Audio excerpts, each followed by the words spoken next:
pagi, Assalamualaikum warahmatullahi wabarakatuh. Perkenalkan, nama saya Ida Elisa dari SMP 3 Sumberjaya. Kali ini saya akan mempresentasikan tentang simple present tense. Simple present tense yaitu kata kerja yang isinya menyatakan kebiasaan, fakta, kejadian yang terjadi sekarang. Di sini jadi simple present itu bisa untuk menjelaskan hal-hal yang biasa terjadi. Misalkan kita kalau pagi misalkan mandi 2 kali sehari. Itu bisa kita gunakan untuk membuat kalimat simple present. Atau juga bisa kita menjelaskan untuk hal-hal yang fakta, yang memang terjadi nyata. Misalkan bumi itu bentuknya bulat, atau matahari terbit dari timur. Itu kan fakta, memang terjadi. Bisa juga misalkan menceritakan atau membuat kalimat dengan kalimat yang terjadi saat ini. Misalkan kita saat ini sedang berbicara atau saya sedang menjelaskan simple present, itu fakta, terjadi saat ini. Jadi simple present itu bisa dibuat untuk membuat kalimat yang memang kebiasaan terjadi, hal-hal yang fakta, atau hal-hal yang terjadi saat ini, detik ini, tahun ini, hari ini. Itu bisa kita gunakan dengan menggunakan simple present tense. Di sini di dalam kalimat simple present itu memiliki ciri. Cirinya apa saja? Cirinya biasanya di dalam kalimat simple present itu diikuti atau ada kalimat always. Ada juga kalimat yang diikuti oleh kata usually atau every day, every week, dan lain sebagainya. Misalkan the student go to school every day. Siswa itu pergi ke sekolah setiap hari. Itu kan hal-hal yang memang terjadi setiap hari kan. Itu bisa kita gunakan di dalam membuat kalimat simple present, yaitu ada kata every day. Student go to school every day. Itu bisa kita gunakan di dalam kalimat simple present tense. Sekarang di dalam kalimat simple present tense itu terdiri dari dua bentuk. Di sini ada nominal, ada verbal. Nominal dan nominal itu terdiri dari kalimat afirmatif, kalimat negatif, dan juga kalimat interrogatif. Begitu juga dengan verbal. Di sini verbal juga terdiri dari kalimat afirmatif, kalimat negatif, dan juga interrogatif. Sekarang yang kita jelaskan itu yang pertama yaitu tentang nominal. Nominal yang pertama yaitu tentang afirmatif. Di sini di dalam kalimat afirmatif memiliki rumus. Rumusnya apa? Kita lihat. Di sini rumusnya adalah subjek, to be, kemudian complement. Subjek kita bagi menjadi beberapa. Di sini untuk subjeknya yang they, we, you. Itu to be-nya adalah are. Baru kemudian complement. Untuk yang subjeknya she, he, it, maka to be-nya adalah is. Complement-nya adalah baru kemudian kita tambahkan complement. Di sini kita tidak bisa menukarkan untuk yang subjeknya they, we, you kita tukar dengan is, tidak. Tapi untuk yang they, we, you kita to be-nya adalah are. Untuk yang she, it itu to be-nya adalah is, tidak bisa ditukar. Mereka saling setia, tidak mau berganti-ganti. Untuk yang subjeknya I itu to be-nya am. Dia walaupun sendiri tetap setia. I itu selalu maunya dengan am. Baru kemudian tambahkan complement. Tidak bisa ditukar dengan is atau are. I itu pasti dengan am. Itu rumusnya ya. Contohnya di sini adalah ada 3 ya. Di sini contoh pertama itu they are student. Di sini subjeknya adalah they. Maka to be-nya adalah are. Baru kemudian complement-nya adalah student. Seperti contoh di rumus ya. Di sini they, maka to be-nya adalah are. Baru complement-nya adalah student. Di sini juga sama. They are student. Ini subjeknya, are itu to be-nya, student itu complement-nya. Jadilah kalimatnya they are student. Contoh yang kedua yaitu she is student.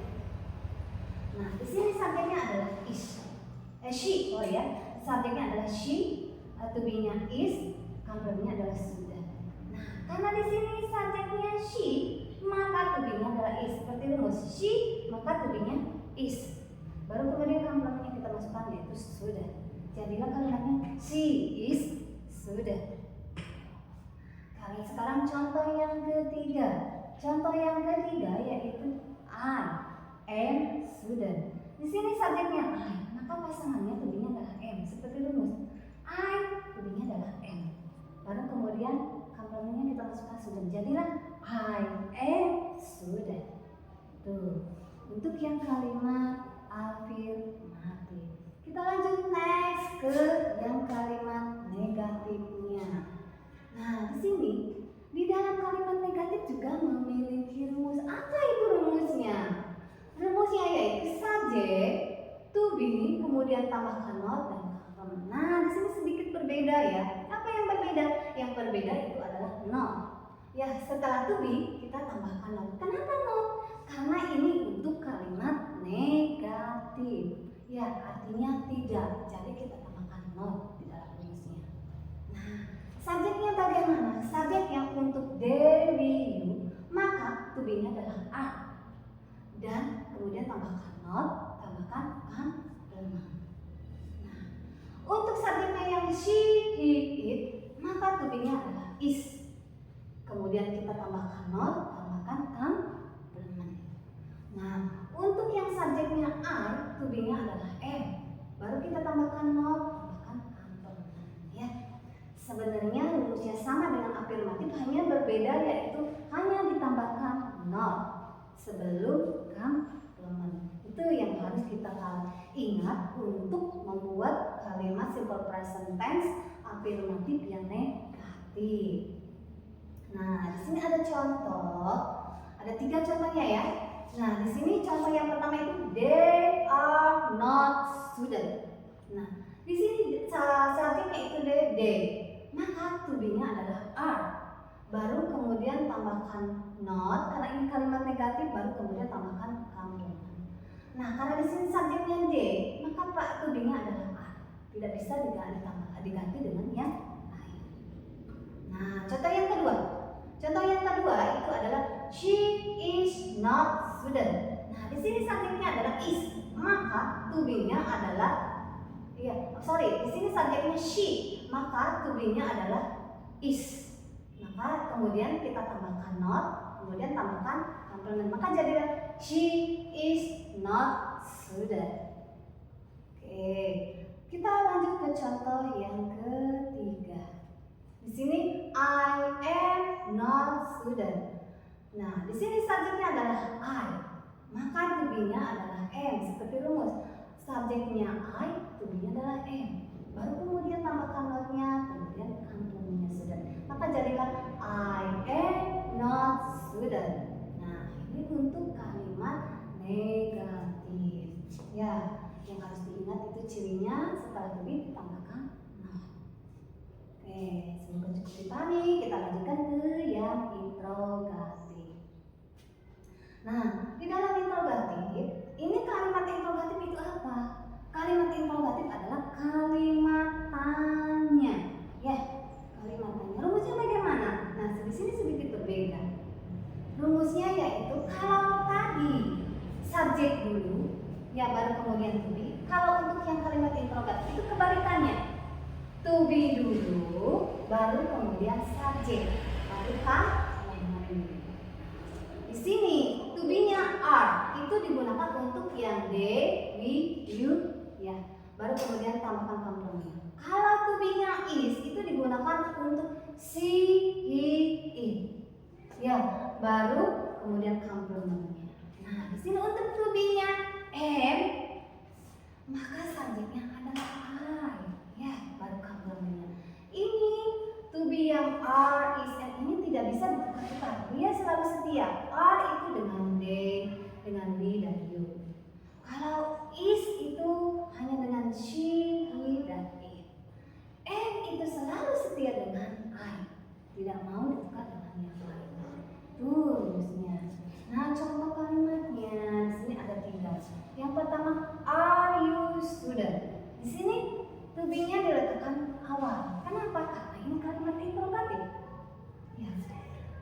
Di sini are digunakan kenapa? Karena subjeknya adalah you. Nah, di sini seperti rumus ya. Are maka sininya you subjeknya jadilah are you student. Selanjutnya contoh yang kedua yaitu is. Nah, is she student. Di sini to be-nya diletakkan di awal, yaitu to be-nya is. Kenapa is? Karena subjeknya adalah she. Ya, seperti dengan rumus di sini. Is itu digunakan untuk she, he, it. Nah, di sini adalah subjeknya she. Maka ini pakai is. Jadi, is she student? Apakah dia itu seorang siswa? Ya, kita bertanya. Dia itu seorang siswa bukan? Is she student? Dia seorang siswa? Ya. Nah, kalau yang ini contoh yang ketiga. Am I student? Nah, ini bertanya sama diri sendiri. Am I student? Apakah saya seorang pelajar? Di sini kita gunakan am. Kenapa? Karena di sini subjeknya adalah I. Ya. Baru kemudian komplementnya. Ya. Kenapa di sini am?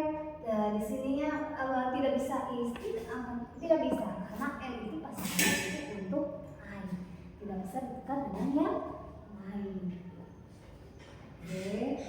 Kita lanjutkan ke simple present yang kedua.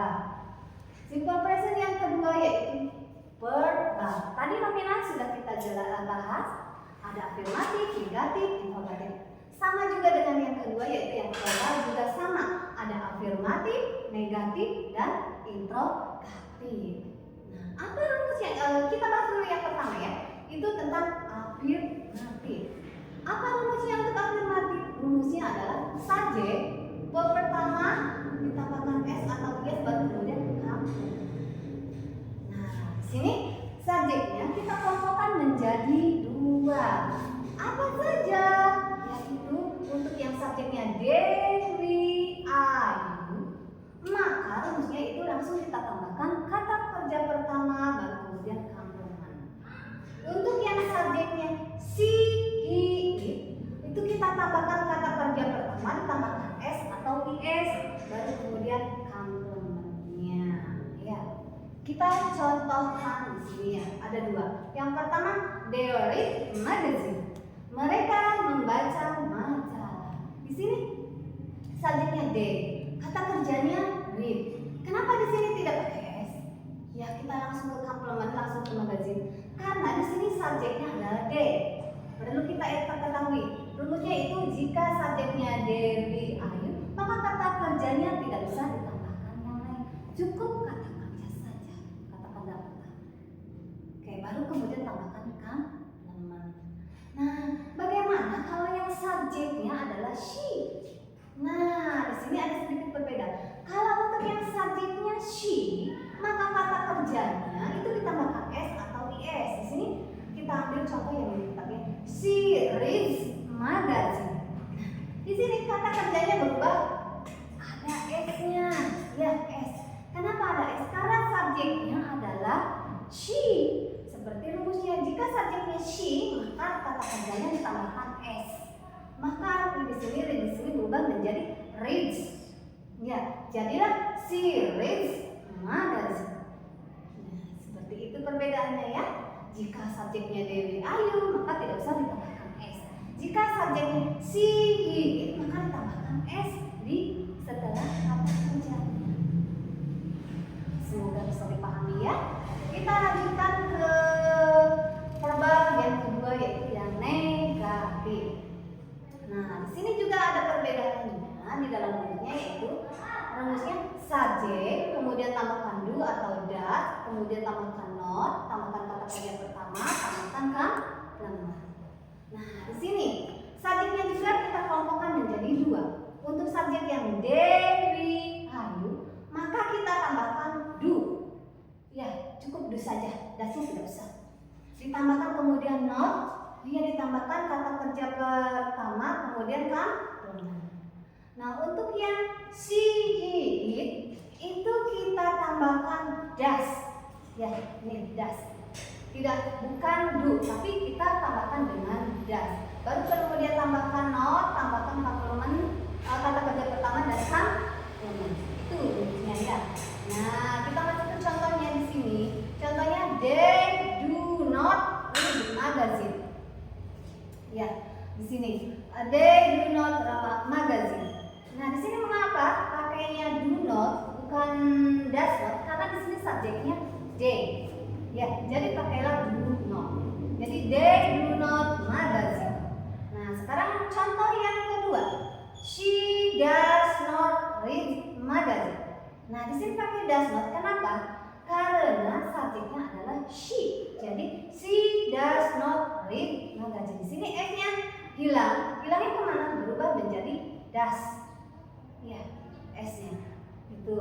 Sekarang kita masuk ke kalimat interrogatif. Nah, di dalam kalimat interrogatif itu memiliki rumus juga.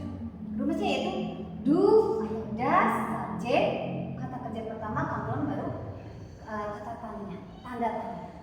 Nah, di sini do digunakan itu jika subjeknya they, we, are, you.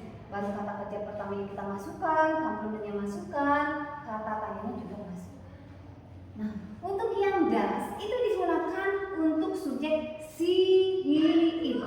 Baru kita tambahkan kata kerja pertamanya, kita tambahkan komplementnya, baru kalimat tanya.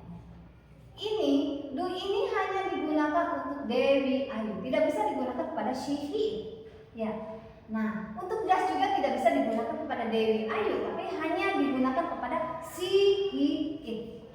Itu, ya. Nah, seperti contoh di sini. Ada dua contohnya ya. Contohnya, do they read magazine? Apakah mereka sedang membaca? Apakah mereka membaca majalah?